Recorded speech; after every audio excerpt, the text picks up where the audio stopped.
Magandang araw. I enjoy niyo ang kuwento. Lahat. Makikiraan. Makikiraan po. Excuse me, bulong ni Yumi. Habang sumisingit sa pagitan ng mga empleyadong naglalakat na parang mainantok na pagong. Unang araw sa trabaho. At late na agad ako. Sa kanyang kamay. Binabalansin niya ang isang tray na may 2 kape, isang para sa kanya. At ang isa ay para magpa-impress sa boss na hindi pa niya nakikita. Si Victor, ang lalaking ayon sa mga balibalita, ay may karisma ni Squidward at kasing tamis ng kalamansi. Dumaan siya sa reception desk. Sinusubukang umiti sa dalaga sa counter, pero nadulas ang kaliwang takong niya sa makintap na sahig lobby. Tumalon ang tray, at sa reflex niyang saluhin ito, lalo siyang nawalan ng balanse, at tila ba sinadya ng tadhana, o isang parusa ng langit, saktong lumitaw sa harapan niya, ang isang matangkat na lalaki. Naka-perfect tailored suit. Seryoso ang muka. At naglalakad na parang pati ang gravity ay yumuyuko sa kanya. Si Victor de Leon. Lumipat ang 2 kape. Bumuang ang perpektong arko sa ere bago saktong bumagsak sa dibdib at necktie ng lalaki. Kumalat ang mainit na likido, nag-iwan ng kayumaging mansa sa suit na malamang ay nakakahalaga ng higit sa 55,000. Tumigil ang bulungan sa reception area. Kahit si Kuya Lito, ang security guard na nag-scroll sa phone niya, ay napatingin na parang nag-abang ng eksena sa teleserye. Nanigas si Yumi, mabilis ang pahinga. Palipat-lipat ang tingin mula sa mansa sa suite papunta sa mukha ng boss. Ibinaba ni Victor ang tingin niya sa kanyang dibdib at dahan-dahang binalik ang tingin kay Yumi. Ang katahimikan sa pagitan nila ay mas mabigat pa kaysa sa basang tela. Pagkatapos, sa isang sandali na matatawag lang na professional suicide, pagpatay sa sariling karera. Bigla siyang nagsalita. At least bumagay sa suit mo. Premium latte yan, kaya wag kang mag-alala. Isang sabay-sabay na singhap ang umalingaw-ngaw sa lobby. Kumunot ang noni Victor, matigas ang panga. Hindi siya mukhang lalaking sanay makarining sarkasmo, lalo na ang tanggapin ito. Ikaw? Simulan niya. Ang boses ay mababa, matatag, at punong inis. May ideya ka ba kung anong ginawa mo? Lumunok ng malalim si Yumi. Natapunan kong kape ang suit mo, pero technically pinataas ko ang value niyan. Premium coffee yan eh, pilit siyang ngumiti ng alanganin. Dahan-dahang kumurap si Victor, parang sinusubukang magdesisyon kung isa ba siyang matapang na empleyado o isang taong nasisiraan ng bait. Custom-made suit ito mula sa Italy. Mas mahal pa ito sa taon ng sahot mo. Kinagat ni Yumi ang labi niya. Tingnan mo na lang ang bright side. Gayon, babango ka na. Isang alon ng gulat ang dumaan sa mga empleyado. May isang bumulong sa likod. Diyos ko po! Humabang paharap si Victor at narealize ni Yumi na mas nakakatakot pala siya sa malapitan. Ang kaamoy na kape na humalosa. Kanyang mamahaling pabango ay parang isang deklarasyon na gera. Pangalan mo? Utos niya. Yumi. Mayumi Santos. Ang bago mong secretary. Tumaas ang makilay ng lalaki at sa isang maikling saglit, may dumaang halos hindi mapansin na kuryosidad sa kanyang naiinis na tingin. Perfect na unang araw, at nasa listahan na kita nga urgent matters. Sinubukan ni Yumi na magpaliwanag. Sinusubukan ko lang namang maging mabait, idinalhan kita ngang kape, at para sa akin din kasi, well, umaga. Sumenyas siya.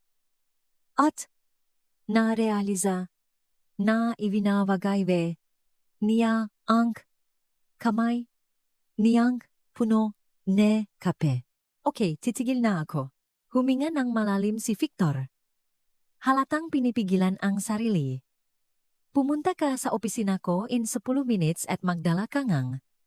Tiningnan niya ang tray sa sahig. Pamunas. Kumurap si Yumi. Hindi sigurado kung seryoso siya o kung isa itong malupit na test. Sige po, boss. Nang maglakad papalayo si Victor, nagsimula ulit ang bulungan.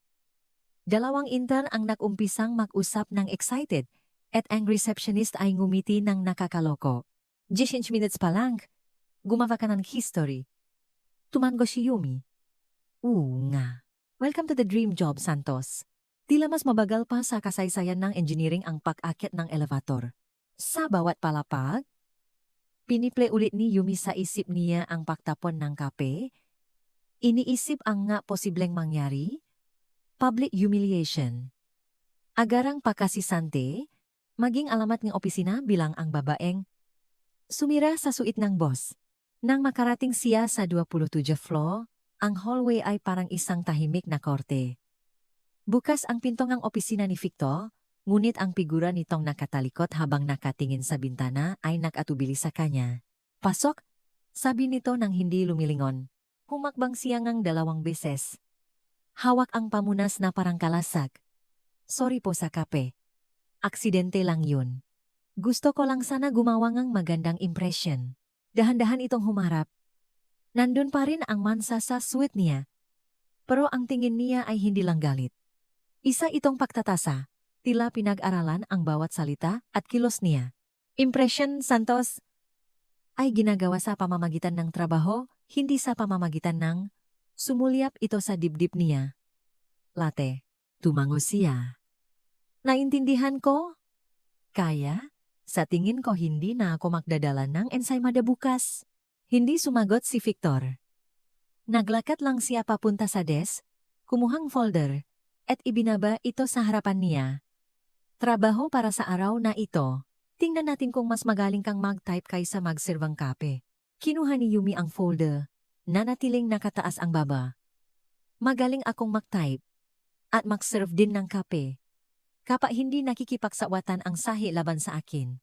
Sa isang saglit, halos manumpa siya na nakita niyang nagbanta ang sulok ng labi nito na ngumiti. Pero nawala rin ito agad. Mari ka nang umalis, sabi nito. At Santos, tawag nito nang nasa pinto na siya. Baka nang magtapon ko hitano sa akin. Sige po. Sagot niya bago lumabas.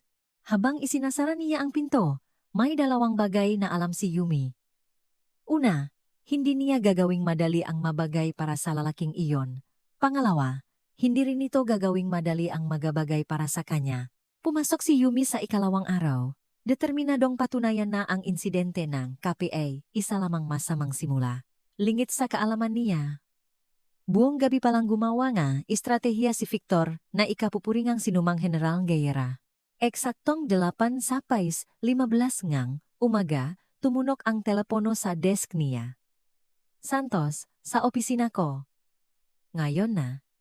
Ang boses nito sa intercom ay kasing lamig ngang yelo. Bumuntong hininga siya inayos ang blouse at naglakad sa hallway.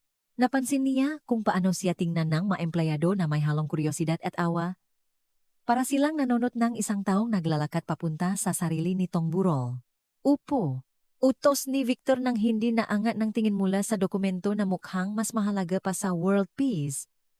Umupo si Yumi, makapatong ang mga kamay sa hita, hinihintay ang hatol. May maipapagawa ako sa iyo.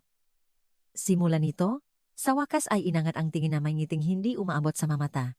Una, kailangan mong i-organize ang lahat ng files ng financial department ng alphabetical.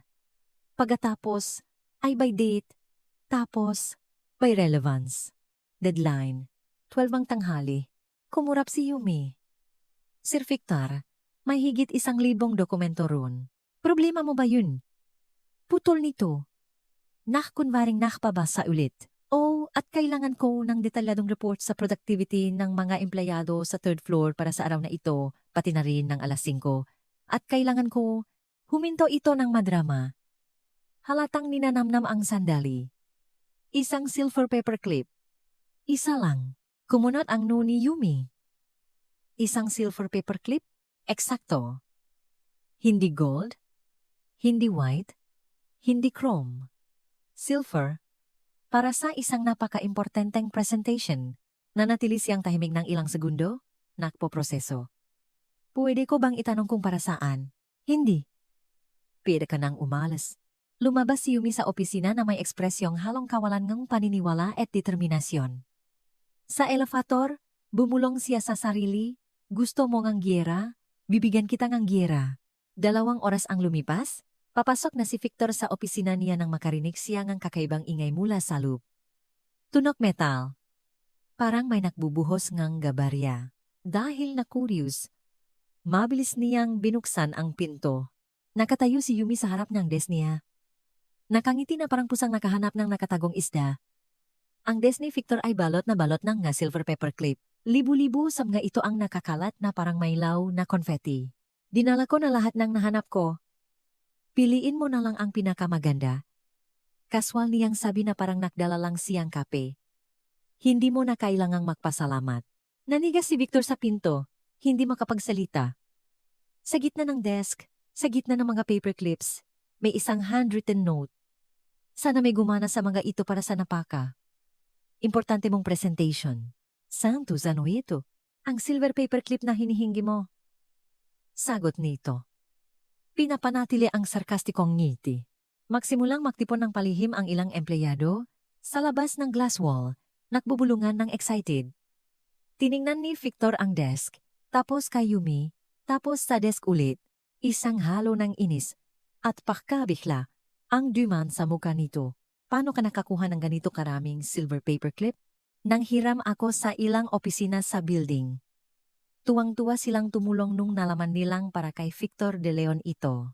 At ang productivity report, kumuha si Yumi ng folder mula sa ilalim ng braso niya at ipinatong sa tanging walang kalat na sulok ng desk. Tapos na, may colorful charts pa at lahat. Lumalabas na ang third floor ay 23% mas productive kapag may access sila sa masarap na kape at background music. Interesting find. Mabilis na binuklat ni Victor ang folder. At laking gulat niya nang makita itong napakayos at detalyado. At ang mga financial files, nakayos na alphabetically, chronologically, at by relevance. Masyadong madali, kaya nagdagdag din ako ng categories by cover color at by document thickness. Hindi mo alam kung kailan magagamit, yun. Ang katahimikang sumunod ay nabasak lamang ng tunok ng paperclip na nahuhulok mula sa desk ng subukang sumandal ni Victor. Ginawa mo lahat ito sa isang umaga at may oras ka pa para mag-lunch. By the way, sabi ni Yumi. Tinitingnan ang relo. Nagdala ako ng sandwiches. Para sa team. Nasa pantry. Kung may gusto. Isang excited na bulungan ang kumalat sa mausyosarong empleyado. Huminga ng malalim si Victor, halatang kinakalkula muli ang kanyang estratehiya. Bukas, gusto kong malinis ang desko at kape. Regular na kape. Siyempre naman, boss. Nang umalis si Yumi, naiwan si Victor mag-isa kasama ang kanyang 10,000 silver paperclips na tuluyang nawalan ng kontrol. Kinaumagahan, pumasok si Victor sa opisina na umaasang makikita ang isang malinis na desk at isang mainit na tasangang kape na naghihintay sa kanya. Sa halip, nakita niya ang isang tray ng mga gourmet donuts na nakayos na parang art piece. Hindi ito ordinaryong donuts. Ang ising sa bawat isa ay bumubuong letra at kapag pinagsama ay may mensahe. Ang leader nagbibigay inspirasyon. Ang boss ay masungit. Nakatayo si Victor habang nakatitig sa matamis na obra nang lumitaw si Yumi sa pinto. Good morning! Naisip kong kailangan mo ngang kaunting asukal para patamisin ang mood mo, Sir Victor. Ang mga donuts na ito ay galing sa isang sikat na bakery sa BGC Gourmet. Naisip kong babagay sa refined taste mo. Kumuha si Victor ng isang donut. Napansin ang perpektong icing.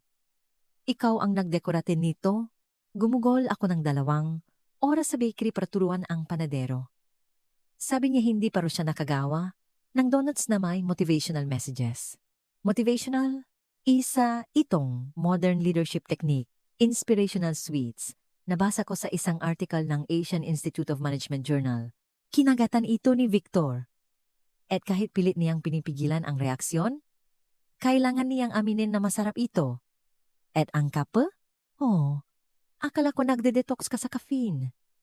Nabasa ko sa isang lugar na ang mga executives ay nag-adopt ng healthier habits. Lumabas siya ng kwarto. Iniwang inis si Victor. Mag-isa kasama ang kanyang philosophical donuts at decaf coffee. Sa baba sa reception, kakaiba ang sigla. Nagkukumpulan ang mga empleyado, nakbubulungan ng excited. Si Kuya Lito, ang guard, ay nag-set up ng betting board kung saan pwedeng hulaan ng matao ang eksaktong araw kung kailan masisisante si Yumi. Sa Biyernes ang taya ko, sabi ni Clara mula sa IT. Walang tatagal ng 5 araw na pinagmumuhang tanga si Sir Victor. Hindi ko alam Bulong ni Eric mula sa marketing. Mukhang nag-enjoy siya. At honestly siya rin. Anong ibig mong sabihin? Hindi mo napansin? Kahapon? Tumawa siya nung lumabas si Yumi kasama yung nga paperclips. Nakita ko? Sa glass. Umiling si Clara. Hindi tumatawa si Victor de Leon. At best, ngumingiti siya kapag may sinisisanta siya. Si Kuya Lito, habang nagbabantay, ay nagdagdag negetaya sa board. Lunes, Clara. Ngunit ang hindi napansin ng lahat ay si Victor. Nakatayo sa taas habang pinapanood ang eksena sa security cameras. At ang talagang hindi nakita ni Numan ay ang totoong ngiti na itinago niya sa likod ng kamay niya habang kinakagat ang kanyang ikalawang donut para sa umagang iyon. Opisyal nang nagsimula ang giyera. At sa unang pagkakataon matapos ang maraming taon, nag-enjoy si Victor sa trabaho. Makalipas ang ilang araw, ang boardroom sa 30th floor ng De Leon Enterprises ay hindi pa kailanman naging ganito katense. 5 malalaking investors, yung nga tipo na nagdedesisyon ng kapalaran ng kumpanya habang nag-almusal, ay nakaupo sa paligid ng mahogany table. Habang inaayos ni Victor ang tie niya, sa ikatlong pagkakataon, sa loob ng 2 minuto, walang kapintasan ang suite niya. Bawat gusot ay diretso, bawat butones ay kumikinang, sa perpeksyon. Ang alam ko ang lahat na wahana inubog niya sa paglipang ngamgataon ay maigpit na nakakabit, parang isang invisible na baluti. Mga Gino, simula ni Victor, pinindot ang remote para simulan ang presentation. Ang mga numero natin nung nakarang quarter ay nagpapakita ng 15% growth sa lahat ng strategic areas. Si Eduardo Tuason, isang gray-haired na investor na may gold rim na salamin, ay naglipat-lipat ng makapapel na may seryosong ekspresyon. Sa tabi niya, si Sofia Lim ay nagsusulat sa tablet, habang ang tatlong lalaki ay pinag-aralan ang screen ng may profesional na atensyon. Impressive, Victor, sabi ni Tuazon. Ang mga resultang ito ay lagpas sa ating initial projections. Ngumiti si Victor. Ang uriong ngiti na nakareserba para sa mga siguradong panalo. Efficiency ang trademark namin. Bawat miyembrong team ay may gut na pinili para ay maximize ang productivity. Sa sandaling iyon, bumukas ang pinto at pumasok si Yumi dala ang isang tray ng kape, mukhang humihinging ang paumanhin. Sorry sa interruption. Sabi niya. Nilalapag ang makape sa harap ng bawat investor ng may grasya ng isang taong nagpractice ng 1,000 beses. Pinanot siya ni Victor mula sa gilid ng mata, tumataas ang inis sa lalamunan. Hindi dapat siya nandito. Hindi sa isang meeting na ganito kaimportante. Ito ang bago naming secretary. Sabi nito sa tono na parehong pagpapakilala at pagpapalayas. Nag-adjust pa siya sa ating mga questionable efficiency standards. Huminto si Yumi habang iniabot ang kape kay Sofia Lim. Sa isang saglit, mas mabigat pa sa hanging bago bumagyo ang katahimikan sa kwarto. Questionable? Ulit niya. Na may injiting masyadong inosente para maging totoo. Walang pasyonalan, Santos. Isa lang obserbasyon tungkol sa adjustment process. Napalitan ang pasimpleng tingin ang nga investors. Tumaas ang kilay ni Tuazon. Halatang naiintriga sa dinamikong nangyayari. Tinapos ni Yumi ang pagseserve ng kape. At imbes na tahimik na lumabas tulad ng inaasahan ni Victor. Naglakad siya papunta sa presentation screen. Pwede po ba akong magbigay nga obserbasyon tungkol sa manumerong ito, Mr. De Leon? Naramdaman ni Victor ang panlalami sa tiyan. Santos, hindi ito ang tamang lugar. Kasi po, patuloy niya, itinuturo ang chart sa screen. Sabi dito may 15% growth tayo pero kung ikukonsidera natin ang data na natanggap ko mula sa Finance Department kahapon, ang tamang numero ay 12%. Nagbago ang katahimikan sa kwarto. Hindi na ito ekspektasyon. Ito ay gula. Tiningnan ni Victor ang screen. Tapos kay Yumi. Tapos sa mga investors na ngayon ay nakatutok na ng buo. Sa batang secretary na may questionable efficiency. Sigurado ka ba diyan? Tanong ni Sofia Lim ng may totoong kuryosidad. Kumuha si Yumi ang folder na tahimik niyang inilapak sa kalapit na silya. Nandito po sa akin ang mga original reports. Ang pagkakamali ay nasa sumang nga figures sa third quarter. May nag-round up ng ilang decimals na nang pagsamasamahin, nagpalaki sa final result. Binuksan niya ang folder. At sa matinding panulumo ni Victor, nagsimula itong magpakita ng impromptu presentation, kumpleto sa colorful charts at mayos na tables na nagpamukhang amateur sa kanyang mga numero. Tingnan niyo po, sabi niya, tinuturo ang isang hand-drawn chart na napakadetali. Kung ihiwalay natin ang resulta by department at i-adjust ang margins of error, ang totong growth ay 12%. Maganda pa ring resulta, pero mas makatotohanan. Sumandal pa harap sitwasyon. Pinag-aaralan ang mga papel na inilatag ni Yumi sa mesa. Tama ba ang mga calculations na ito? Garantisado po. Gumugol ako ng 3 oras kagabi para i-check ang bawat numero dahil naniniwala akong ang transparency ay nagbubuongang mas malaking tiwala kaysa sa eksaherasyon. Pakiramdam ni Victor ay gumagalaw ang sahi sa ilalim ng kanyang ngapa. Hindi lang siya itinama ni Yumi sa publiko, ginawa pa niya ito ng may elegansya na nakpamuha sa sitwasyon na lalong nakakahiya. Interesting komento ni Daniel Reyes, isa pang investor. Ilang taon na ang experience mo sa financial analysis, Miss? Yumi Santos po. At sa toto lang, wala po. Communications ang degree ko. Pero hindi nagsisinungaling ang mga numero. Kahit sino pa ang magbasa nito. Dun na nangyari. Nagsimulang tumawa si Tuazon.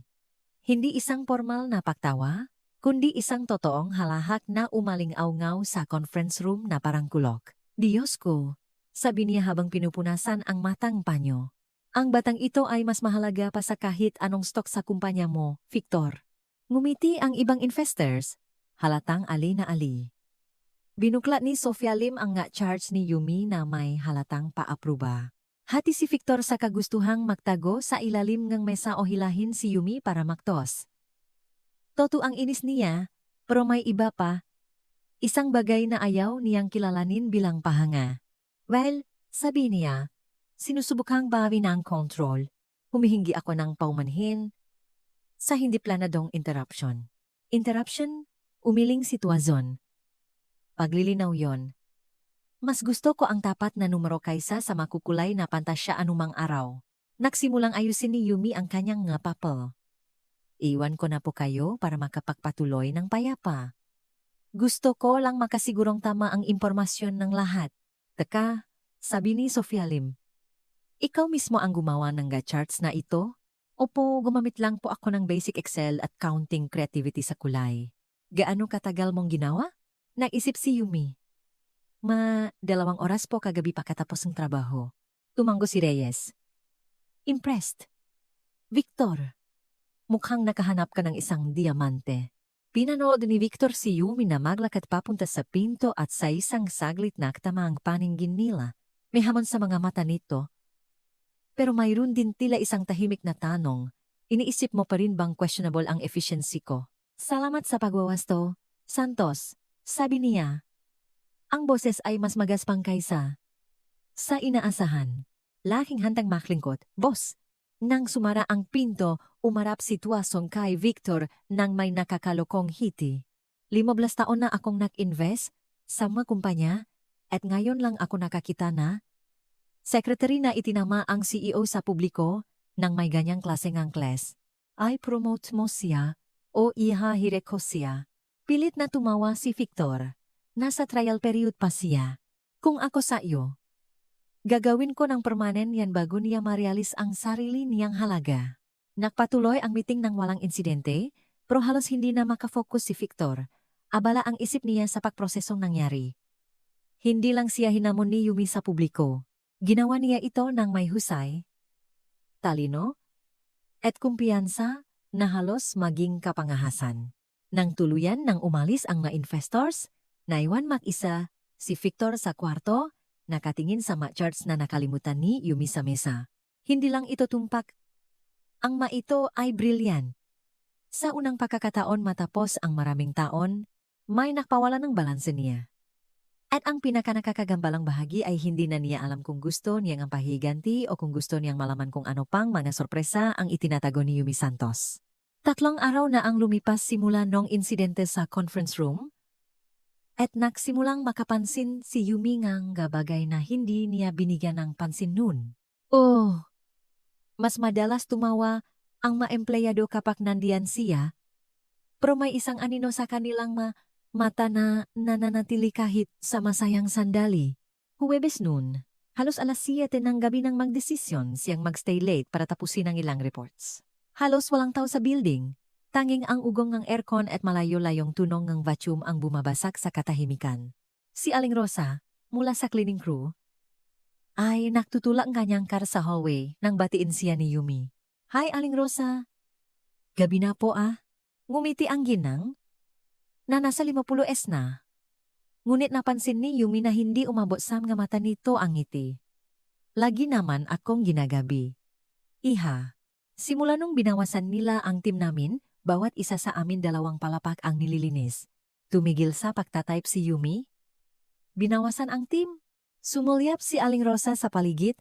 Parang natatakot na baka nakikinig ang ngapader. 6 na buwan na ang nakalipas, sabi ni Mr. De Leon cost optimization daw.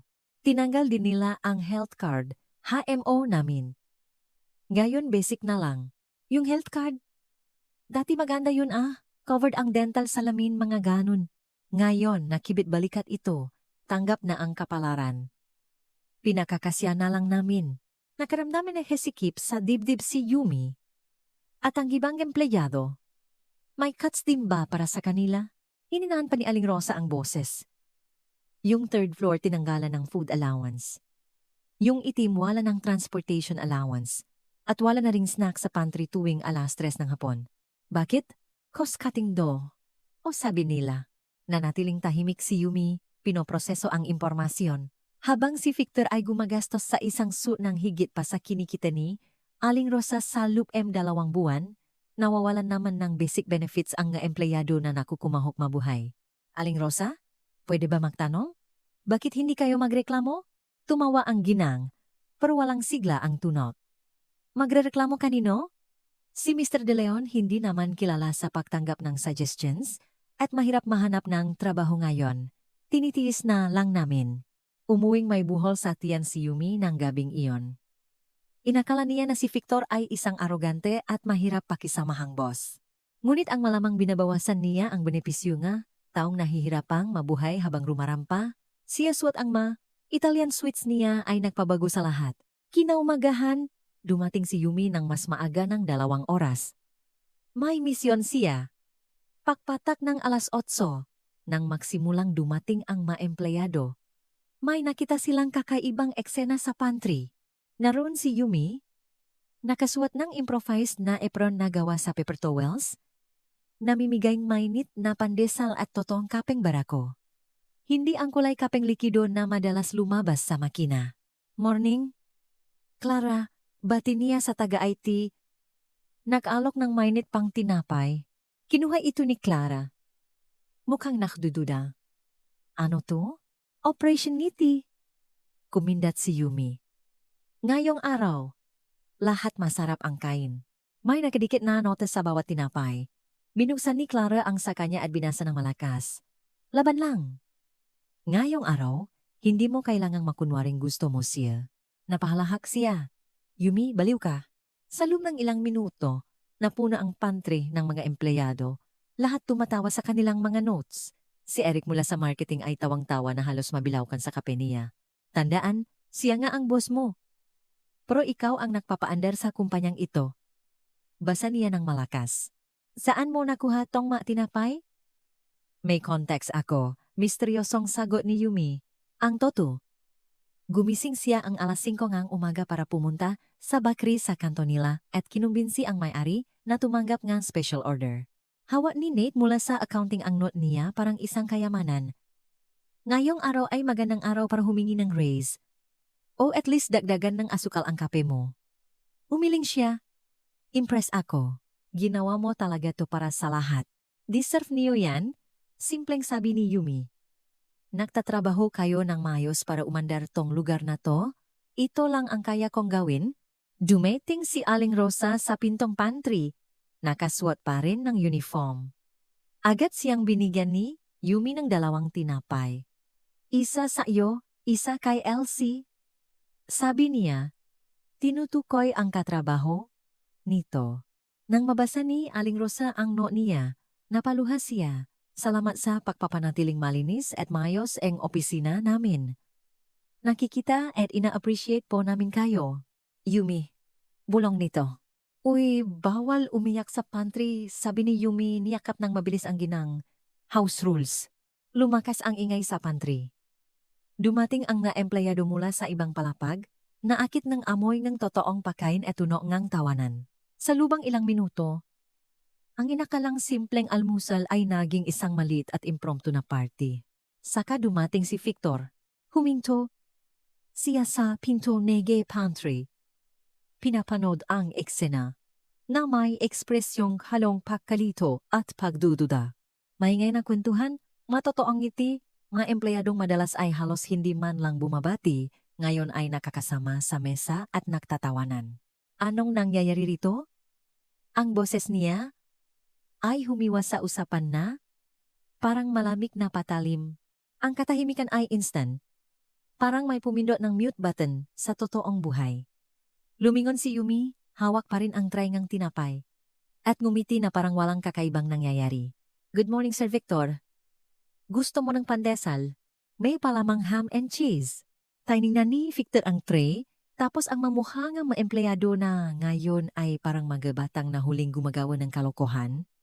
Santos, sa opisina ko, ngayon na, siyempre po, sagot niya. Nilalapag ang tray. Kain lang kayo guys, marami pa yan. Nagsimula siyang maglakad pero hinarang siya ni Victor sa hallway. Ano ba sa tingin mo ang ginagawa mo? Nang pa-breakfast? Sabi niya na parang halata naman ang sagot. Hindi ito breakfast. Isa itong pagpapakita ng malasakit sa mga empleyado. Recognition. Basic humanity. Huminga ng malalim si Victor, halatang hirap panatilihin ang composture niya. Hindi ka pwede magpakita rito at baguhin ang office dynamic. Bakit hindi? Effective naman ah. Effective? Ulit niya. Hindi makapaniwala. Gagawin mo ang pantry na perya. Ginawa kong lugar ang pantry kung saan pakiramdam ng mga tao valued sila pagtataman niya. Siguro kaya hindi mo ma-recognize. Ibinuka ni Victor ang bibig para sumagot, pero naglalakat na si Yumi palayo. Sorry, tawag niya habang nakatalikot. Kailangan ko pang iligtas ang isang intermula sa stapler. Ano? Si Eman sa finance. 20 minutes na siyang nagtatrimag-stapler ng report. Pero nag-jam yung stapler tapos nahihiya siyang humingi ng tulong. Kung hindi ako tutulong agad, magkaka-nervous breakdown na yun. At sa sinabing iyon, nawala siya sa hallway. Iniwan si Victor na nakatayo at pilit pinoproseso ang nangyari. Sumulyap siya pabalik sa pantry kung saan nagsimula ulit ang nga usapan. Kahit mas mahina na, ang amoy ng tinapay ay nananatili sa hangin, kasama ngang isang bagay na hindi niya agad matukoy. Pagkatapos ngang ilang segundo, narealis niya kung ano iyon. Totoong kaligayahan. Bumalik si Victor sa opisina niya, pero buong umaga siyang nakatingin sa bintana pababa sa mga empleyado na tila naging iba mas magaan, mas tao. At sa likod ng isip niya, isang paulit-ulit na tanong ang bumabagabag. Kailan ba ang huling beses na nagbigay siya ng totoong atensyon sa mataong nagpapaandar sa kumpanya niya? Ang sagot ay mas bumagabag sa kanya kaysa sa gusto niyang aminin. Kinalunesan, matapos ang tinawag nga empleyado na revolusyon ng pandesal, pumasok si Victor sa opisina na may determinasyong halos maging obsesyon. Lumakpas na si Yumi Santos sa linya at kailangan niyang bawiin ang kontrol bago nito gawing corporate summer camp ang kumpanya niya. 10:00 ng umaga, tinawag niya ito sa opisina. Pumasok si Yumi nang may nakasanayang gaan. May dalang kape at notepad na parang isa lang itong ordinaryong meeting. Upo, sabi ni Victor, nakaturo sa silya sa tapat niya. Umupo ito, nakdekwatro, at naginte. Inosente at curious ang ekspresyon nito na sinimulan ng pagdudahan ng husto ni Victor. Binuksan niya ang drawer, kumuha ng folder, at ibinagsak sa mesa. Gusto kong pag-usapan ang dokumentong ito. Sumandal paharap si Yumi para tingnan. Isa itong detalyadong financial report tungkol sa benefit cuts noong nakaraang 6 na buwan. Eksakto ang uringang impormasyon na ginamit niya para sa kanyang Operation Ngiti. At ano po ang tungkol diyan? Confidential ito. Paano mo nakuha? Sumandal pabalik si Yumi sa silya. May maliit na ngiti sa sulok ng labi. Paki-define ng confidential. Information restricted to senior management, sagot ni Victor. Ang tono ay sapat na para palamigin ang kape niya. Ah, I see. Kaya. Kapag sinabi sa akin ni Aling Rosa na nawalan siya ng health card o kapag nabanggit ni Eric nawalan na siyang transportation allowance, senior management information. Yon? Nanigas ang pangga ni Victor. Kung ganong hinagawa, enemenga. Empleyado sa personal. Nilang buhay ay wala kang pakialam. Personal nilang buhay? Ulit ni Yumi, tumaas ng konti ang boses. Mr. De Leon, tinanggalan mo ang basic benefits, ang nga taong halos hindi makapabayad ng upa. Hindi yan personal na buhay, survival yan. Mga administrative decisions ito na kailangan para manatiling competitive ang kumpanya. Competitive, binuksan niya ang notepad niya. Ang kumpanya ay kumita ngang 51.1 bilyon last quarter. Alam mo ba kung makano ang aabutin para panatilihin ang mga benepisyong tinanggal mo? 2 milyong kada taon. Nanatiling tahimik si Victor. Nagulat sa eksaktong numero niya. Paano mo? Basic math. Kinuha ko ang payroll data, kinalkula ang halaga ng benefits, at kinumpara sa profit reports. Hindi mo kailangang maging upper management para mag-add ng 2 plus 2. Wala kang otorisasyon para i-access ang payroll data. Bumuntong hininga si Yumi at isinara ang notebook. Hindi mo kailangan ng ebidensya. Ini-incriminate mo ang sarili mo araw-araw. Ang katahimikang sumunod ay hindi katulad ng ganaw na nilang naramdaman. Hindi ito ang awkward na katahimikan noong unang araw, ni hindi rin ang tense na katahimikan ng kanilang nasaran. Ito ay mas mabigat. May kuryente na nagpapabigat sa hangin sa kwarto. Tiningnan siya ni Victor. Tinitigan siya nito sa unang pagkakataon mula nang pumasok ito sa buhay niya parang isang bagyong may natapong kape at matatalas na sagot. May determination sa kanyang mata. Oh, pero may isa pang bagay na hindi niya mabasa. Disappointment ba yon? Bakit ba sobra kang may pakialam? Tanong nito. Ang boses ay mas mababa, mas personal kaysa sa inaasahan niya. Tinitigan din siya ni Yumi nang matagal bago sumagot. Dahil kailangang may isang taong may pakialam. At mukhang nakalimutan mo na kung paano. Tumayo siya, inayos ang palda, at naglakad papunta sa pinto. Bago lumabas, lumingon siya sa huling pagkakataon. Alam mo ang pinakaibangang leader at ng boss, Mr. De Leon? Ang leader, inaalagaan ang taong sumusunod sa kanya. Ang boss, nagbibilang lang ng pera na kinikita nila. At pagkatapos, lumabas siya, iniwang mag-isa si Victor sa kanyang mga iniisip at isang kakaibang pakiramdam sa dibdib na ayaw niyang pangalanan. Nang gabing iyon, nagstay si Victor sa opisina ng lampas sa usual time niya. Hindi dahil may urgent na trabaho, kundi dahil hindi niya mapigilang isipin ang pinag-usapan nila nung umaga. Umaalingaw-ngaw, sa isip niya ang masalite ni Yumi parang isang makulit na eko. Sinubukan niyang kumbinsihin ang sarili na mali ito, na ang desisyon niya ay purely professional at kailangan. Ngunit tuwing maisip niya ang mga mukhangang empleyado noong Operation Ngiti, totoong masaya sa unang pagkakataon, pakalipas ngang ilang buwan may kung anong pumipilipit sa loop niya nang hindi komportable. Kinaumagahan. Pagdating ni Yumi sa trabaho, may nakita siyang puting envelope sa desk niya. Walang pangalan ng sender, pangalan lang niya. Nakasulat sa isang eleganteng sulat kamay ng lalaki na agad niyang nakilala. Sa loob ay isang simpleng card na may isang linya lang. Dinner. 8 p.m. Sa ibaba, ang address ng isang restaurant na alam niyang napakamahal ang gallery by Chele sa BGC, kung saan nagbubuk ang nga tao ng mesa 2 buwan bago ang araw at kilalang may trade ang mga kliyente sa pangalan at bank account. Binaliktad ni Yumi ang card. Walang dahilan, walang konteks, wala man lang pirma, kahit alam niya kung sino ang napadala. Seryoso? Bulong niya sa sarili.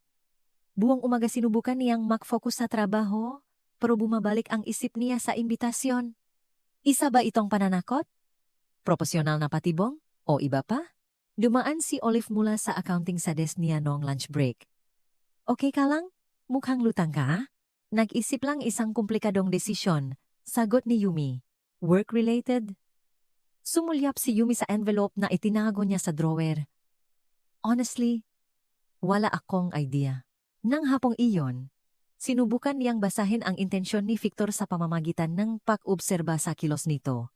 3 beses itong dumaan sa desk niya sa loob ng 2 oras. Laging may dahilan tungkol sa mga dokumento o reports, pero hindi nito nabanggit ang dinner. Sa katunayan, halos hindi ito makipag-eye contact. 4:00, dumating si Eman, ang mahiyaing intern mula sa finance, dala ang tambakang papel. Ate Yumi, pwede pa help ulit sa stapler. Alam kong nakakahiya pero, siyempre, Eman, sabi niya. Nagpapasalamat sa distraction. Habang inaayos ang stapler, napansin niya si Victor na nakatayo sa pinto ng file room, nanonood. Nang magtama ang tingin nila, mabilis itong nag-iwas ang paningin, na kunwaring seryosong interesado sa isang halaman na 3 taon nang nandun. Alas 5:30 nang umuwi na ang karamihan. Nasa desk pa rin si Yumi, nakatingin sa envelope. Ang restaurant ay elegante, mahal, at tiyak na hindi lugar para pag-usapan ang productivity reports. Dumaan si Eric. Bit-bit ang jacket niya. Stay late? Tinatapos lang ang ilang bagay. Pagsisinungaling niya. Trouble in corporate paradise? Tumawa si Yumi sa kabilangan tension. Parang ganun na nga. Nang umalis si Eric, mag-isa na lang siya sa palapak. Tanging ang tunog ng elevator at aircon ang naririnig. Nasa opisina pa si Victor. Nakikita niya ang ilaw mula sa glass door. Kusi. Visitoista, lumabas na ito. Dumaan sa desk niya at huminto. Good night, Santos. Good night, Sir Victor. Nag-atubili ito sandali, parang may gusto pang sabihin, pero tumango na lang at dumiretso sa elevator. Hinintay ni Yumi na tuluyang mawala ang tunog ng elevator bago buksan ang drawer at kunin ulit ang envelope. Hinihipon niya ang mamahaling papel. Pwede pa siyang makapunta sa restaurant kung gusto niya. Ang tanong, gusto ba niya? Sa isang banda, pwedeng isa itong patibong baka gusto siyang ipahiya ni Victor sa publiko. Sa kabilang banda, may kung ano sa paraan ngang pag-alinlangan nito bago umalis, sa kalidad ngang katahimikan nila nung nakarang umaga, na nagpapahiwatig ngang mas malalim na motibo. Alas 7:50, nakatayo si Yumi sa harap ngang salamin sa chair ng nga babae, nagre-retouch ng lipstick at nag-isip kung ito ba ang pinakamatalino o pinakatangang desisyon sa buhay niya. Ang tanging paraan para malaman ay ang pumunta. Dumating si Yumi sa Gallery by Chele ng 8:05, sinadiyang malate, 5 minuto. Natutunan niyang ang sobrang maaga sa maalanganing sitwasyon ay mukhang desperado o labis na interesado. Ang restaurant ay eksakto sa inasahan niya. Soft lighting, mga masang may puting mantel, mga waiter na parang tahimik na sumasayaw, at menu na mas mahal pa yata sa upa niya sa bahay. Ang uring na lugar kung saan dinadala ng mayayaman ang ibang mayayaman para mas ma-impress ang lalong mayayaman? May reservation po ako, sabi niya sa maitreda. Isang lalaking nasa middle age na may perpektong profesional na ngiti. Panggalan po? Santos. Hindi nagbigay ng detalye si Victor. De Leon po, subo niya. Ah, opo. Table 46. Nandun na po si Mr. De Leon kasama ang ibang bisita. 6 people. Bumagsak ang tiyan ni Yumi. Naghanda siya para sa isang tense na hapunan sa pagitan ng 2 corporate adversaries. Hindi para sa isang disguised na business meeting. Dinala siya ng maitreda sa main dining room patungo sa isang round table malapit sa bintana na may magandang view ng makislap na BGC. Nandun si Victor, walang kapintasan sa kanyang navy blue suit, masiglang nakikipausap sa 4 na tao. Hindi kilala ni Yumi ang 2 middle-aged na lalaki, isang eleganteng babae, at isang nakababatang lalaki na halos kaedad lang nila. Nang makita siyang papalapit, nagliwa na ang mukha ni Victor ng isang ngiti na hindi pa niya nakikita noon. Hindi sarkastiko, hindi formal para sa meeting. Ito ay totoo-minded. At halos charming. Yumi, tumayo ito. Inaabot ang kamay, parang siya ang guest of honor. Mabuti na karating ka. Everyone, this is Yumi Santos, ang ating Director of Strategic Development. Director of Strategic Development? Pinanatili ni Yumi ang neutral na expression habang binabati ang mga estranghero, pero isinulat sa isip na kailangan nilang mausap ni Victor tungkol sa biglaang at peking promosyon na ito. Jonathan Lim. Lim Industries. Sabi ng unang lalaki, kinamayan siya ng mahigpit. Laura Bernardo, financial consultant, pakilala NG eleganteng babae. Samuel Lim, anak ni Jonathan. Sabi ng nakababatang lalaki na may friendly na ngiti. At ako si Carlos Reyes mula sa Reyes and Associates. Dagdag ng ikalawang lalaki. Umupo si Yumi sa upuang hinila ni Victor para sa kanya, pinipilit pa ring intindihin ang dinamiko ng gabi. Base sa usapan, lahat sila ay mahahalagang kliyente o potential business partners. Si Yumi ay naging instrumento sa pag-restructure ng 18 internal processes. Pagmamalaki ni Victor, nagbubuhos ng wine na malamang ay mas mahal pa sa lingguhang sahod niya. Ang mga innovative ideas niya ay nagbatas ng efficiency natin ng higit 20%. Muntik nang mabilawkan si Yumi sa wine. Efficiency na pinataas ng ideas niya? Ang lalaking nagtangkang magparesign sa kanya sa nakalipas na linggo ay ngayon gumagawa ng buong professional biography niya. Impressive, komento ni Laura. Business ba ang background mo? Sumulyap si Yumi kay Victor na nakatingin sa kanya ng may inaasahan at tila natutuwang expression. Actually, communications po ang degree ko, matapat na sagot niya.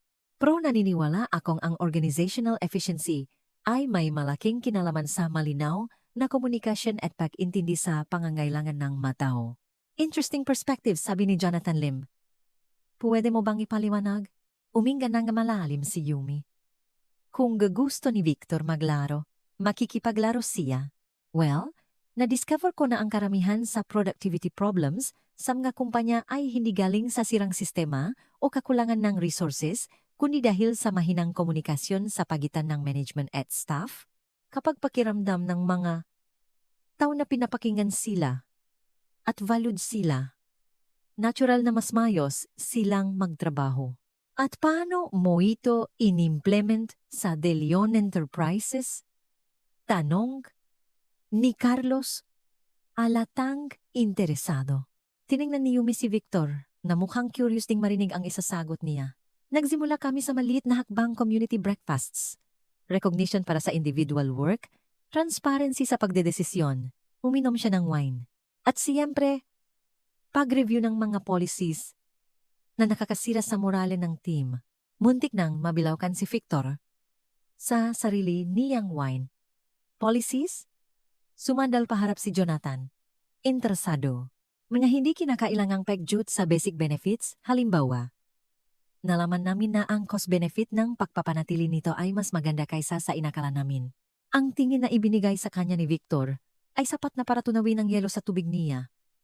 Pero umumiti si Yumi ng inosente at nagpatuloy. In fact, si Mr. De Leon mismo ang nagpumilit na i-review ito. Sabi niya mas gusto niya ng motivated na employees kaysa sa ilang libong dagdag sa bangko. Napakatalino! Sang-ayon ni Laura. Mas malaki ang nagiging gastos sa unmotivated employees sa long run. Eksakto ang naisip namin. Sabi ni Yumi, itinataas ang baso niya kay Victor ng may anghel na ngiti. Mayos na lumipas ang hapunan. Na-discover ni Yumi na magaling siyang makipag-usap tungkol sa business strategies kapag nasasabi niya ng totoo ang nga opinyon niya at halatang impressed ang mga kliyente. Si Victor naman, nasa mode na matatawag na Prince Charming attentive, nakaka-charm at paminsan-minsan ay nakakatawa. Sa pagitan ng main course at dessert nagkomento si Samuel Lim. Ang ganda ng team niyo. Bihirang makakita ngang ganyang chemistry sa pagitan ng CEO at Director of Development. Halos mapatawa si Yumi. Chemistry? 2 linggo silang psychological war. Ang sikreto, sabi ni Victor nang may pilyong tingin, ay ang makahanap ng taong hindi takot sumalungat sa iyo at hindi madaling ma-impress sa mamahaling sweet, dagdag ni Yumi na nagpatawa sa buong mesa. Sa katumuno ang telepono ni Victor. Tiningnan niya ang screen at nakbago ang expression niya. Excuse me. Sabi niya sabay tayo. Urgen lang. Kailangan ko itong sagutin. Lumayo siya. Nagsasalita ng mahina. Halata sa body language na may seryosong nangyayari. Pakalipas ang 5 minuto, Bumalik si Victor na tense ang muka. Lahat, pasensya na. Kailangan ko nang umalis. May emergency sa Cebu plan. Kinuha niya ang jacket niya. Yumi, pwede ba ikaw na? Siyempre, sabi niya kahit hindi niya alam kung saan siya umo. Great. Salamat sa gabing ito. Jonathan, mag-usap tayo sa Lunes tungkol sa kontrata. At sa sinabing iyon, nakmamadaling umalis si Victor, naiwan si Yumi sa mesa kasama, ang 4 na VIPs, at ang bill na malamang ay mas mahal pa sa unang kotse niya. Nabasag ni Carlos ang katahimikan. Aba, biglaan yun ah. Classic, bulong ni Yumi. Masasarili niya. Tumawa si Laura. May problema ba sa boss? Sabihin na lang natin na komplikado ang working relationship namin. Lumapit ang waiter. The check, ma'am. Bumuntong hininga si Yumi sa isip. Siyempre, iniwan ni Victor ang bill sa kanya. Malamang parte ito nga. Elaborate test o ganti para sa usapan tungkol sa employee benefits. One moment, sabi niya, dumukot sa bag.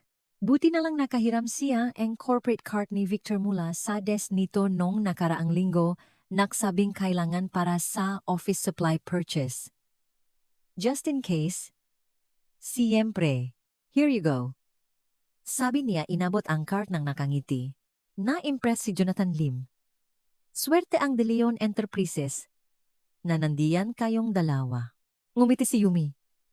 Na-imagine na ang reaksyon ni Victor kapag nakita ang billing statement. Opo, sabi niya. Unforgettable team kami. Kinaumagahan, dumating si Victor sa opisina ng alas 7:30. Nayos na ang emergency. Sa Cebu overnight, isang problema sa cooling system na hindi naman naging malala. Pero ang talagang bumabagabag sa kanya ay hindi ang planta. Ito ay ang 50,000 na charge sa corporate card statement para sa isang hapunan. Nagawa ni Yumi Santos na gumastos ng 80,000 sa isang gabi at lumabas paring mukhang bida. Tinulak niya ang pinto ng opisina niya. Pinapraktis na ang direktang usapan tungkol sa professional boundaries at maling paggamit ng credit card ng kumpanya. Ngunit nanigas siya. Ang desk niya ay balot ng dilaw na sticky notes. Dose-dosine, nakadikit sa bawat sulok. Nilapitan ito ni Victor na parang sasabo ang mga notes. Tawagan si Mommy, basa niya sa una. Mag-practice ngang hindi nakakatakot ng ngiti? Sabi ngang isa sa monitor. Bumili ngang bulaklak para sa kahit kanino. Magsabi ngang salamat kahit isang beses man lang ngayon. Tandaan na ang nga empleyado ay tao? Hindi robot. Isipin mo na hindi lahat ng tao gumigising ng masama ang ugali by default. Naglakad si Victor sa paligid. Binabasa ang mga notes. May halong disbelief at amusement. I try ang regular coffee ng hindi nag-utos. Bigyan ng compliment ang isang tao nang walang hidden agenda. Wag takutin ang mga interns. At ang huli na nasa mismong screen niya, aminin na tama si Yumi kahit isang beses lang. May mahinang tawanan mula sa hallway. Tiningnan ni Victor sa glass wall at nakita ang isang grupo ng mga empleyado sa paligid ng desk ni Yumi. Nakbubulungan at naktatawanan parang mga high school students. Huminga siya ng malalim, kinuha ang lahat ng sticky notes, at naglakad papunta kay Yumi. Kalmadong nagtatype si Yumi, nakasuot ng inosenteng muha na hindi nakakaloko. Nang makita niya si Victor, ngumiti siya. Good morning, boss. Kamusta ang emergency sa Cebu? Santos. Sabi niya, ibinabagsak ang notes sa desk, kailangan nating mag-usap. Siyempre. Tungkol saan? Tungkol sa professional boundaries, respeto, at ang paggamit ng corporate card. Tumagilid ang ulo si Yumi. Corporate card? Ah, yung dinner natin kagabi? Successful yun. Impressed si Jonathan Lim. Sa tingin ko makoklose, natin yung deal. Isesenta. 000. Santos. Investment yan sa reputasyon ng kumpanya. Sagot niya ng walang pag-alangan. Tumawag na si Laura Bernardo kanina para sa consulting. At gusto ni Samuel Lim mag-set ng meeting. Money well spent. Sasagot na sana si Victor. Pero sumingit si Clara mula sa IT na mukhang nagpapanik. Yumi, pwede ba tayong mag-usap? Urgento. Puede bang in 2 minutes? Productive tong usapan namin tungkol sa financial efficiency? Actually, hindi. Bulong ni Clara pero sapat para marinig ni Victor. Tungkol to sa picture. Anong picture? Sabay nilang tanong. Luminggalinga muna si Clara bago ilabas ang phone.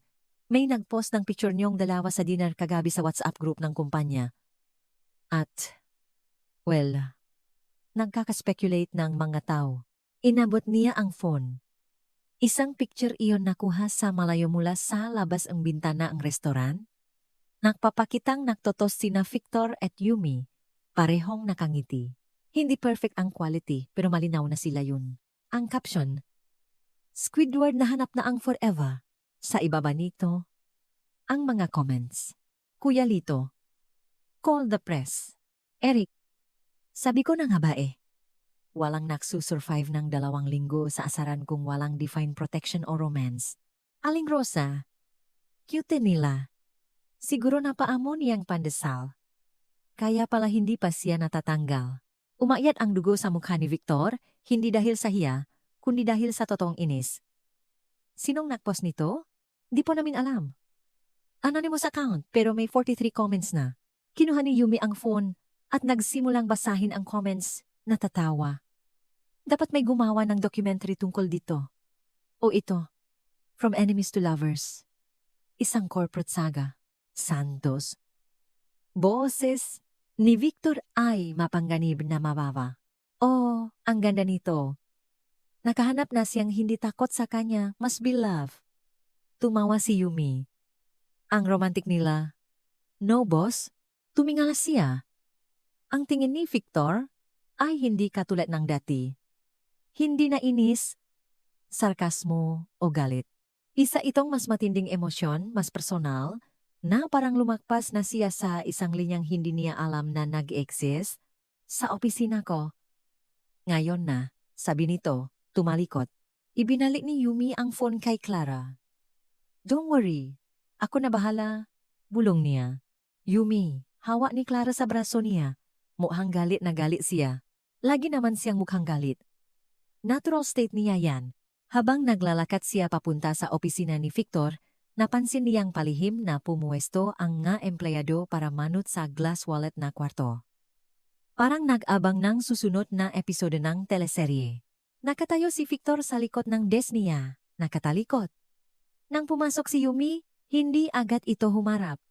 Isara mo ang pinto. Sumunod si Yumi, napansin ang pagiba ng tono nito. Hindi na ito ang inis na boss, mas kontrolado, pero mas mapangganib. Umupo ka. Nagdekwatro siya at naghintay. Humarap si Victor at nakita niyang may hawak itong diaryo ang Philippine Daily Inquirer. Nakita mo na ba to?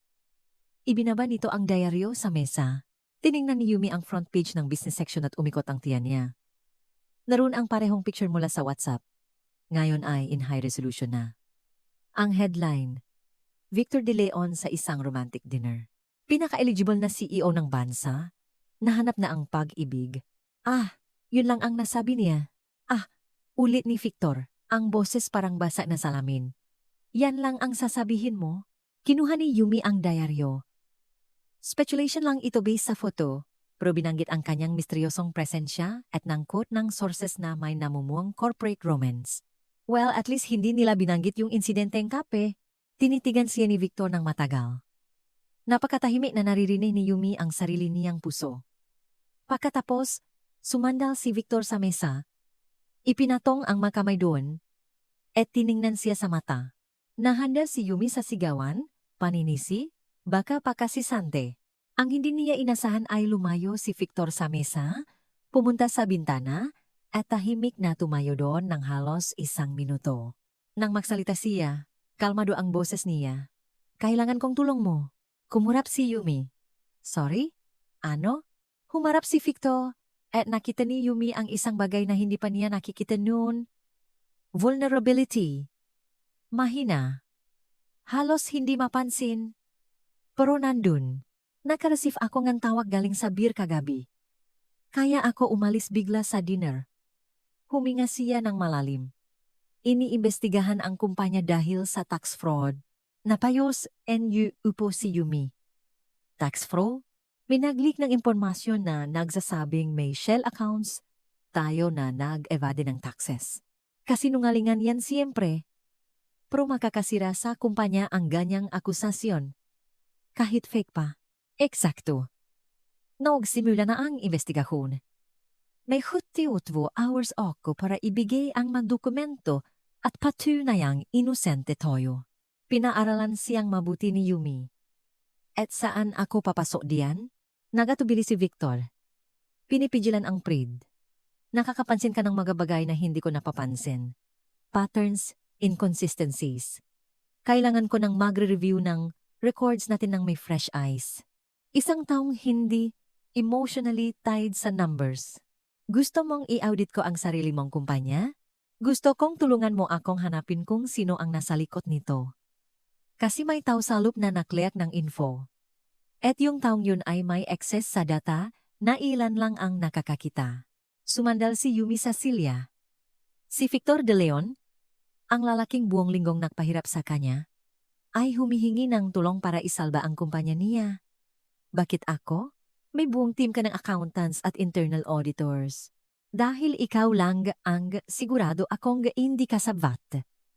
At dahil nakakabuisit man, magaling kang maganap enerhiya, mga problemang gusto kong inyore. Nakakabuisit man na magaling. Ngumiti si Yumi. Huwag mong palakihin ang ulo ko. Tahimik siyang nanut sa lalaki. May despresyon sa kilos nito. Sige, tutulong ako. Nakahinga ng maluwag si Victor. Pero may isang kondisyon. Ano yun? Kailangan mong sabihing pakiusap. Tiningnan siya ni Victor na parang inutusan siyang sumayaw ng hubat sa lobby. Ano? Humingi ka ng tulong pero hindi ka nagsabi ng please o pakiusap. Sabi ng nanay ko. Magic words open every door. Pumikit si Victor, huminga ng malalim. Pagdilat niya, punong paksuko ang mukha nito. Pakiusap, bulong niya. Hindi ko narinig. Pakiusap, Yumi? Tulungan mo ako? Ngumiti siya ng satisfied. Siyempre. Kailan tayo magsisimula? Ngayon na. Ang sumunod na 4 na oras ay ang pinakakakaiba sa buhay profesional ni Yumi. Makatabi silang natrabaho sa conference room, pinalibutan ng sandamama na dokumento at spreadsheets. Ipinagbabal ni Victor ang pagistobo sa kanila. Tingnan mo. Sabi ni Yumi, itong mga monthly payments sa Tuason and Associates. Jonan milyon a month, buwan-buwan sa nakalipas na 2 taon. Lumapit si Victor para tingnan at napansin ni Yumi ang banggo niya isang mas personal at mas banayad na amoy kaysa sa pabanggo niya. Tuason and Associates. Bulong niya. Ngayon ko lang narinig. Ang serbisyo ay General Strategic Consulting. Masyadong malabo. At may iba pa, patuloy ni Yumi. Nagsimula ang payments na ito eksaktong 1 linggo matapos mong iklose ang deal sa Lim Industries. Tumigil sa pagsusulat si Victor. Si Jonathan Lim? Yung zadi na kagabi? Coincidence? Hindi ako naniniwala sa coincidence. 1 oras pa silang nagtrabaho at napansin ni Yumi ang maliliit na bagay kay Victor. Ang habit nito ngatin, ang dulo ng ballpen kapak malalim ang inisip. Ang pagdododle ng shape sa gilid ng papel. At ang pakakadikit ng gakilay nito pag may nakitang interesting na parabang cute. Santos, biglang sabi niya, bakit ka pumayag na tulungan ako? Honestly, dahil kahit ikaw ang pinakamasamang boss na walang empathy, hindi kita nakikitang kriminal. Tumawa ng mapakla si Victor. Thanks. I think. At dahil, patuloy niya, kung may gustong manira sa kumpanya, sisirain din nila ang buhay ng empleyado dito. Sina Aling Rosa, Eman, Clara, Eric. Hindi nila deserve na mawalan ng trabaho dahil sa kalokohan ng iba. Tinitigan siya ni Victor. May pakialam ka talaga sa kanila, no? Siyempre. Tao sila, hindi numero. Ako? Lumabas ang tanong bago pa niya mapigilan. Nagulat si Yumi sa pagka-vulnerable ng boses nito. Anong ibig mong sabihin? Wala. Kalimutan mo na. Bumalik si Victor sa mga dokumento. Victor. Tawag ni Yumi. Ginagamit ang first name nito sa unang pagkakataon na patingin ito. Tao ka rin, at ang mga tao deserve ng second chances. Para sa isang sandali, nagiba ang katahimikan. Anditans, kandi halos komportable. Tapos tumunog ang phone ni Victor de Leon. Pinano ni Yumi ang mukha nito na napalit papuntang takot. Naintindihan ko. Pupunta kami. Binaba niya ang tawag. Abogado ko yun. Gusto makipag-meeting bukas ng umaga ng mga auditors. May nahanap na raw silang irregularities. Walang masabi si Yumi. Halos ating gabi na nang makita ni Yumi ang isang folder na nakatago sa likod ng personal file drawer ni Victor. May nahanap ako, sabi niya. Inilalabas ang naninilaw na folder na may label na personal VL. Hindi siguro yan relevant sa investigation, sabi ni Victor mula sa malayo.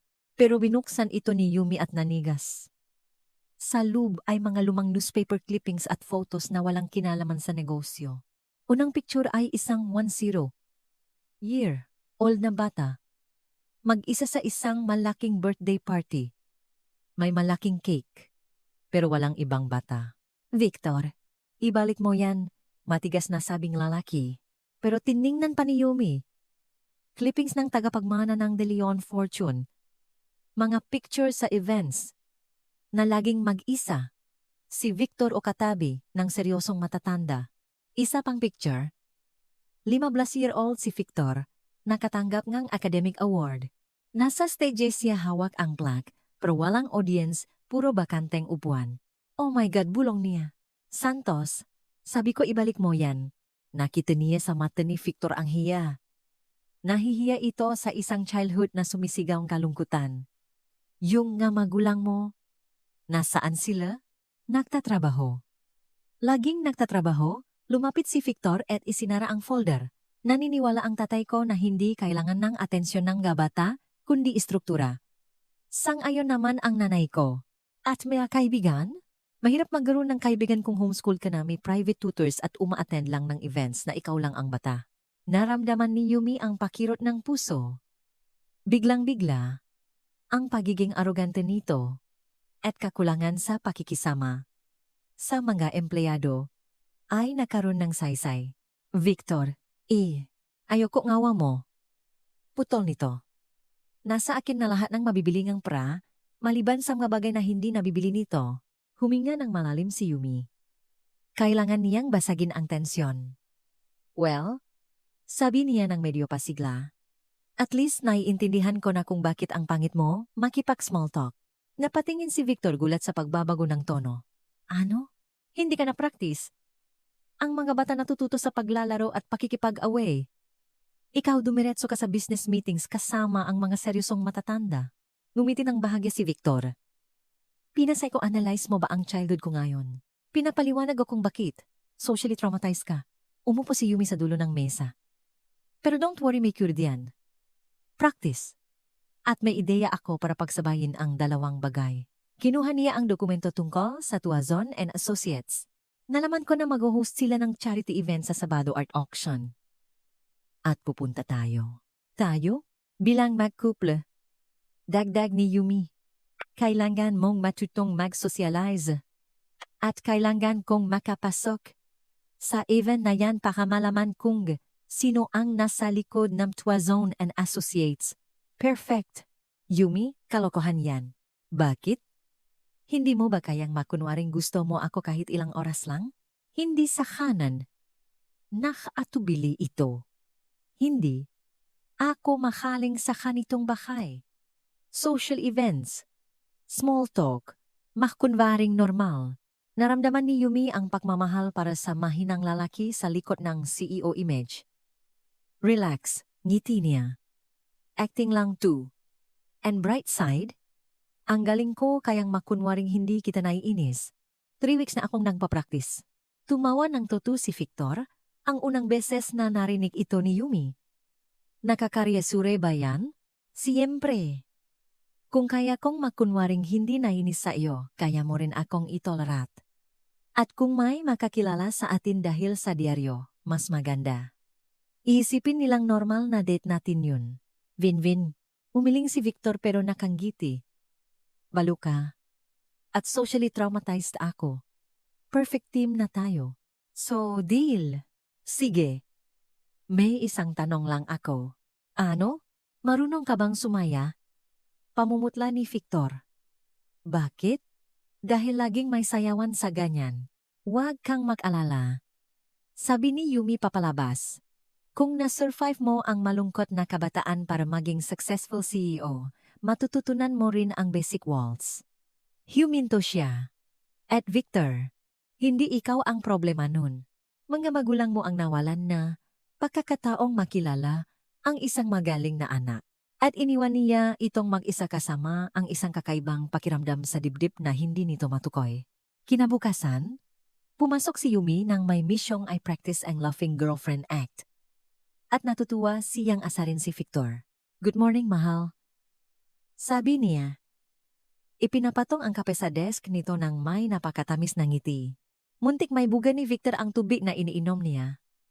Santos, anong ginagawa mo? Nagpa-practice. Babe, huwag masyadong tense. Baka pumanggit ka. Bulong niya. Yumish. Sulyap ni Victor sa mga empleyadong nanonood na ngayon. Dumaan si Eric. Napaamo niya talaga si Sir Victor. Pumasok sila sa opisina. Anong ginagawa mo? Rehearsing? Sabi mo hindi ka comfortable. Kaya tinutulungan kitang masanay. Tingnan mo ang staff. Tingin nila humanized ka na. Dati nakakatakot kang boss? Ngayon nakakatakot kang boss na may girlfriend na tumatawag sa iyong mahal. Bago makasagot si Victor, kumatok si Rachel. Mr. De Leon? Nasa line 2 po ang auditors. Sinagot ito ni Victor at dumilim ang muka. Naintindihan ko. 3 p.m. Binaba niya. May nahanap pa silang irregularities. Bank transfers.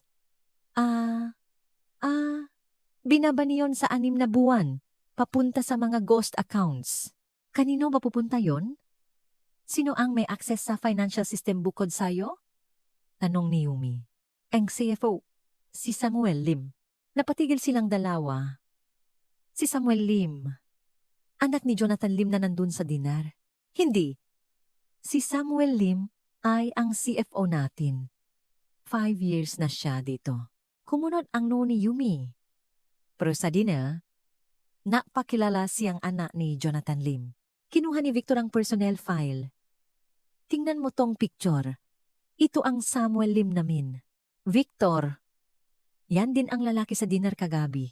Katahimikan. Nandun siya sa dinner. Dahan-dahang sabi ni Victor. Narinig niya ang usapan natin tungkol sa efficiency, sa cut benefits, at nandun siya nang umalis ako dahil sa emergency. Kaya alam niyang hindi ka babalik. Hindi siya anak ni Jonathan Lim. Isa siyang empleyado na nakukunwaring iba. Binuklat ni Yumi ang file. Tingnan mo tong reference letter. Ang address ni Samuel Lim sa dating trabaho ay pareho sa Tuason and Associates. Siya ang nag-set up ng fake consulting firm. Nang makita ni Victor ang buong pangalan ni Samuel, namutla siya. Samuel Lim Bernardo. Diyos ko, Yumi. 20 taon ko na siyang kilala. Samuel Bernardo. Nakiba siya ng apelyido. Kababata ko siya ang nag-isa kong kaibigan. Bumaksa ang tiyan ni Yumi. Nakita niya ang lungkot sa mukha ni Victor. Pinakanulo, siya ang tanging taong pinakatiwalaan niya. Ibubulgar natin ang dagang yan, matata na sabi ni Yumi. May ideya ako. 1 oras ang lumipas, na set up nila ang patibong. Gagawa si Yumi ng fake confidential investment contract. Iwang madaling makita ni Samuel para ilika nito at imo-monitor ng NBI, National Bureau of Investigation, ang communications. Pero biglang tumunog ang phone ni Victor. Street Looks BGC. Sagot niya.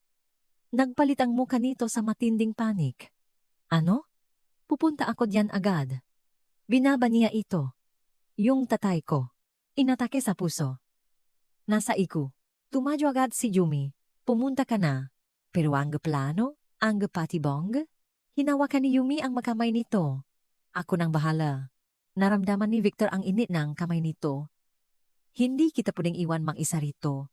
Kaya mo. Magtiwala ka sa akin. Tinitigan ni Victor ang mga mata niya. Hinalikan niya ito ng mabilis isang kilos na nagulat silang pareho. Salamat, bulong nito bago tumakbo palabas. Hinawakan ni Yumi ang no niya, tapos nag-focus ulit sa misyon. Ang sumunod na 6 na oras ang pinakamahaba sa buhay niya. Minonitor niya si Samuel, nakipag-coordinate sa NBI.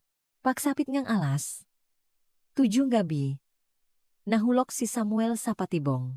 Nang arestuhin ito, nanunod si Yumi mula sa conference room. Bumalik si Victor ng alas 1:00 ng gabi, pagod pero relieved. Stable na ang tatay niya. Nagawa mo mag-isa. Ikaw ang sumalba sa kumpanya. Ikaw ang sumalba sa akin. Sabi nito, trabaho ko, yon, ngiti niya. Hindi. Lumapit ito.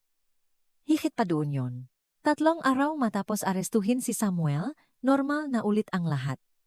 Ang secretary ay naging bida ng opisina, at ang CEO ay naging madalas ngumiti. Mr. De Leon, nandito na po si Michael Bautista para sa 2 p.m. meeting. Anunsyo ni Rachel. Pumasok ang isang lalaking nasa 30s na matangkad at may confident na ngiti. Yumi, medyo tense ang boses ni Victor.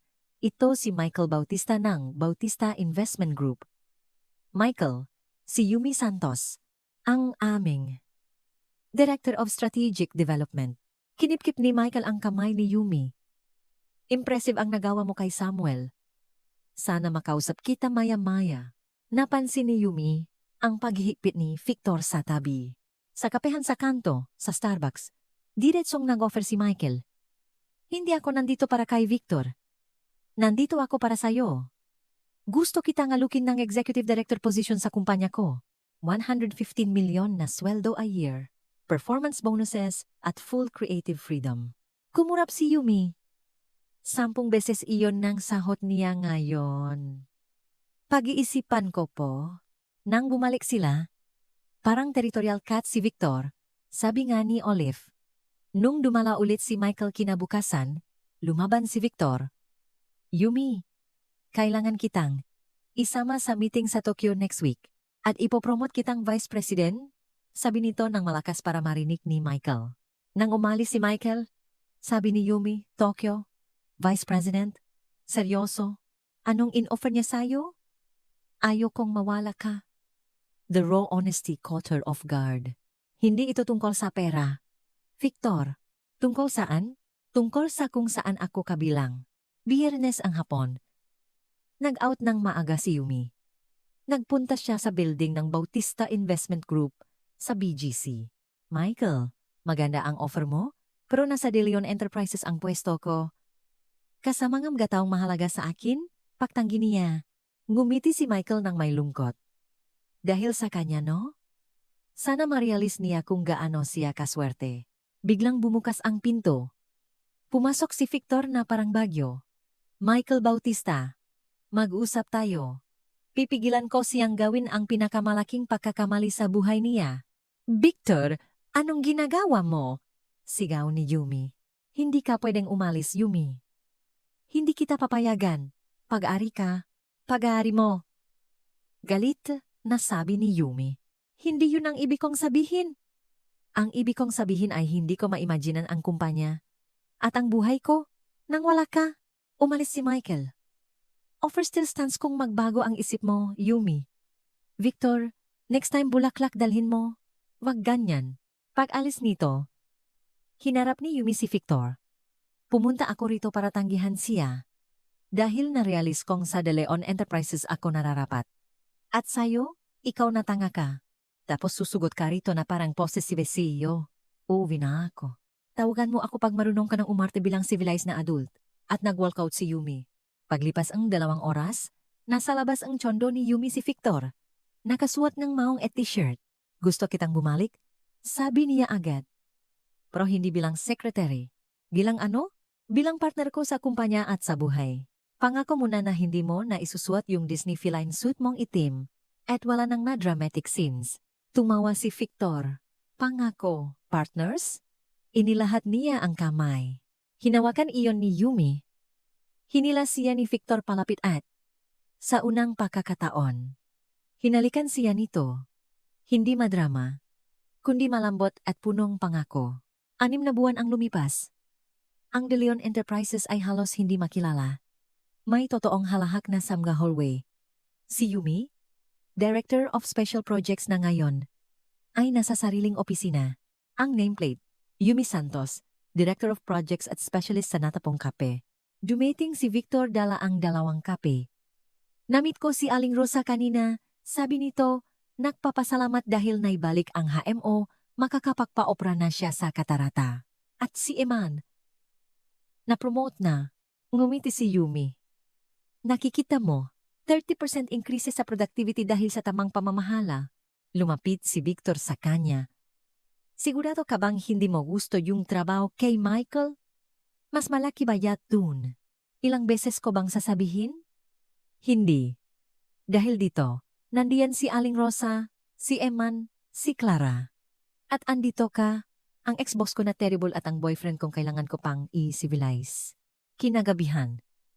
Dinala siya ni Victor sa Gallery by Chele. Sa parehong lugar kung saan nagsimula ang lahat. Naalala mo nung unang beses tayo dito? Nung iniwan mo sa akin yung 5 patuhan nampil? Natatawang sabi ni Yumi. Huminto si Victor. Tumayo siya at lumuhod sa tabi ng mesa. Victor, anong ginagawa mo? Kumuha ito ngang isang maliit na velvet box. Yumi Santos, nanginginig ang boses niya. Binago mo ang buhay ko simula nung natapunan mo akong ang kape. Tinuruan mo akong ang totong leadership ay pag-alaga ngang tao. At ipinakita mo sa akin na pwede pala akong mahalin, hindi sa kabilangang mamaliko, kundi kasama ngang maito. Binuksan niya ang kahon. Kailangan mo akong mahalin kahit matapunan pa kitang kape ulit, naiya na sabi ni Yumi. Tumawa si Victor. Mamahalin kita lalo na kapag natapunan mo akong kape. Yes, sagot ni Yumi. Yes sa lahat, forever. At nang iswat nito ang singsing, narealis ni Yumi na minsan, ang pinakamagagandang kwento ay nagsisimula sa pinaka-awkward na aksidente, lalo na kung may natapong kape, at napakasungit na boss na, sa huli, ay isa palang napakagandang tao. Sana ay nag-enjoy kayo sa kilig at saya ng kwentong ito na binigyan natin ng kulay Pilipino. Ipinapakita nito na minsan, ang isang pagkakamali tulad ng pagtapon ng kape ang nagiging simula ng pagbabago sa buhay natin. Hanggang sa muli nating pagbabasa.